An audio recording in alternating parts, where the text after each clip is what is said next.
Hello friends, नमस्कार. पहा, या ठिकाणी तुम्हाला बुद्ध मूर्ती दिसून येते. ह्या मूर्तीची विशेषता आपल्याला समजून घ्यायची आहे. ओके. आणि म्हणून हा संपूर्ण व्हिडिओ पहा. खूप इंटरेस्टिंग आहे आणि महत्त्वाचा ऐतिहासिक आहे. म्हणून कोणीही व्हिडिओ स्किप करू नका. व्हिडिओ संपूर्ण पहा, म्हणजेच आपल्याला जी सविस्तर माहिती आहे ती समजायला मिळेल. तर चला, आपण निघालेलो आहोत आपल्या प्रवासाला. आपण जात आहोत. समोर जो त्रिरश्मी नावाचा जो डोंगर दिसत आहे तो पांडवलेण्यांचा डोंगर आहे आणि त्या डोंगराच्या पायथ्याशीच एक स्मारक आहे, बुद्ध स्मारक म्हणून. त्या ठिकाणी आज आपण जात आहोत. ठीक आहे. हा जो रस्ता आहे तो नाशिककडे चाललेला आहे. वरती उड्डाणपूल दिसतोय तुम्हाला. आपण याला सर्व्हिस रोड असे म्हणू शकतो. या रस्त्याने आपण जातोय आणि पुढे गेल्यानंतर आपण उजवीकडे वळणार आहोत.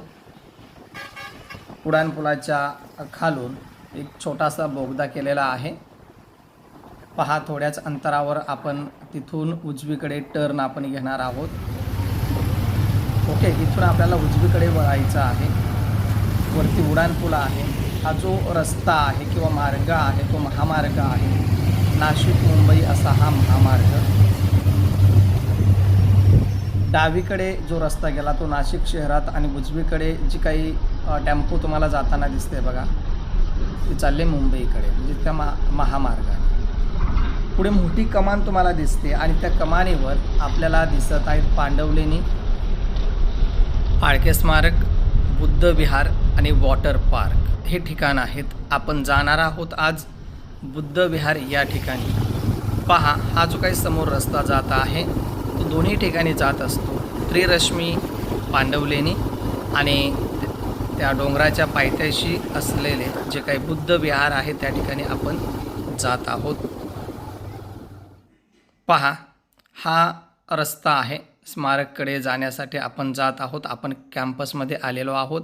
या ठिकाणी तुम्ही पाहू शकता डावीकडे बॅनर लावलेला आहे, फलक लावलेला आहे आणि ही मोठी कमान आहे. कमानीच्या आत गेल्यानंतर आपल्याला ते जे काही स्तूप आहे ते बांधलेले दिसून येतं आणि त्याचा जो परिसर आहे तो अत्यंत शांत आहे. मन प्रसन्न आपल्याला वाटत असतं. प्रत्यक्ष तुम्ही या ठिकाणी स्तूपमध्ये किंवा स्मारकामध्ये एंट्री केलात की प्रत्यक्ष आपल्याला बुद्ध मूर्ती पाहायला मिळते.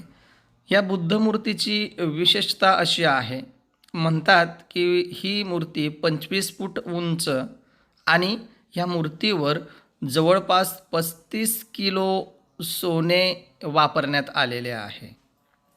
आणि त्याचबरोबर हे जे काही स्तूप बांधलेले आहे म्हणजे स्मारक आहे ते सुद्धा 40 ते 45 फूट उंच असावे असा अंदाज आहे. या ठिकाणी आल्यानंतर लोक या ठिकाणी शांत एकाग्र होऊन बसलेले असतात.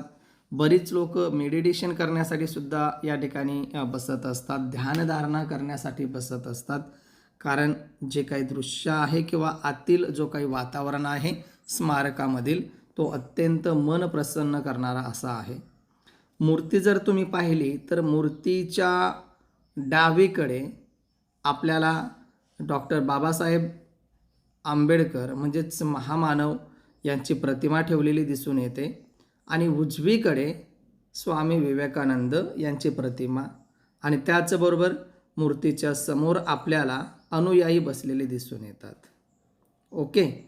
त्याचबरोबर या ठिकाणी प्रवेश केलात की मोबाईल वापरायला परवानगी नसते. स्मारकात जी मूर्ती आहे ती गोल्डन म्हणजेच सुवर्णभूषित अशी मूर्ती आहे मगाशी सांगितल्याप्रमाणे. त्याचबरोबर ही जी काही मूर्ती आहे ती अभय मुद्रा म्हणून ओळखली जाते. म्हणजेच गौतम बुद्धांचा जो काही हात आहे तो उंचावलेला आहे. याचा अर्थ असा की कोणत्याही प्रकारचे भय नाही किंवा शांतता आणि संरक्षण असा स्वीकार करणारी ती मूर्ती आहे. ओके. त्याचबरोबर बाहेरील परिसर जर तुम्ही पाहिलात तर अत्यंत मनमोहक निसर्गरम्य आपल्याला तो दृश्य दिसून येतो. स्मारकाच्या आजूबाजूचा परिसर वेगवेगळ्या प्रकारचे वृक्ष लावण्यात आलेले आहेत, तुम्ही पाहू शकता. म्हणून प्रत्यक्ष या ठिकाणी या, त्याचा आनंद घ्या. आपण अधिक माहिती देत आहोतच, पण प्रत्यक्ष तुम्ही या आणि त्या ठिकाणी तो सुंदर जो काही दृश्य आहे तो पहा, म्हणजेच तुम्हाला सुद्धा प्रत्यक्ष अनुभूती मिळेल, प्रत्यक्ष अनुभव मिळेल. ही पहा, या ठिकाणी मूर्ती आपण जस्ट पाहिलेली आहे. बाहेरील परिसर पहा, किती शांत आणि सुंदर आहे पहा. स्मारकाच्या आजूबाजूचा परिसर, या ठिकाणी फ्लॅग लावण्यात आलेला आहे, ध्वज आहे आणि ध्वजसुद्धा खूप छान पद्धतीने फडकताना दिसतोय. पहा, स्मारक स्तूप असं आपण म्हणत असतो. किती छान पद्धतीने हा बाहेरील परिसरसुद्धा स्वच्छ दिसून येतोय.